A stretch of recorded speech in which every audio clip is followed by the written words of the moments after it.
వీళ్ళ ముగ్గురి ప్రవర్తన ఈ స్థానిక ఎన్నికల తర్వాత చూస్తుంటే చంద్రబాబు గారు గుంబనంగా ఉంటున్నారు. ఉమ్, లోకేష్ గారు ముందు ఒక స్టేట్మెంట్ ఇచ్చేయడం ద్వారా తెలుగుదేశం వైఖరి ఏంటో చెప్పేశారు.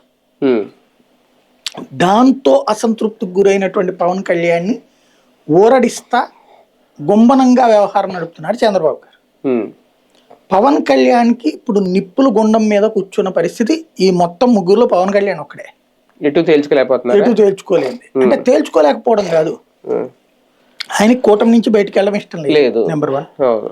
జగన్ అంటే కూటమి విచ్ఛిన్నం అయితే జగన్ అధికారంలోకి వస్తాడు కాబట్టి అతను మళ్ళీ అధికారంలోకి రానియడం ఇష్టం లేదు. ఆ కారణాన్ని చూపెట్టి తెలుగుదేశంతో ఇప్పుడు సర్దుకుపోయి తక్కువ సీట్ ఇచ్చిన 15% ఇచ్చిన సర్దుకుపోతే కార్యకర్తని కన్విన్స్ చేయలేరు. అలాగని కార్యకర్త కోరుకున్నటువంటి విధంగా 30%, 40% ఇవ్వడానికి తెలుగుదేశం సిద్ధంగా లేదు. అలా ఇస్తే తెలుగుదేశం పార్టీ శ్రేణులు రేపు సహకరించకపోతే వీళ్ళకి టికెట్ ఇచ్చినా గెలిచే పరిస్థితి ఉండదు.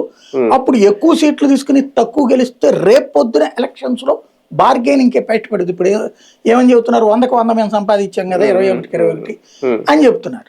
రేపు ఇప్పుడు వీళ్ళకి 30% ఇచ్చి వీళ్ళు 5%, 10% గెలిచారనుకోండి, అప్పుడు తప్పు అన్నారు అనుకోండి, మీకు బలం లేదు అని వాళ్ళు అనగలుగుతారు.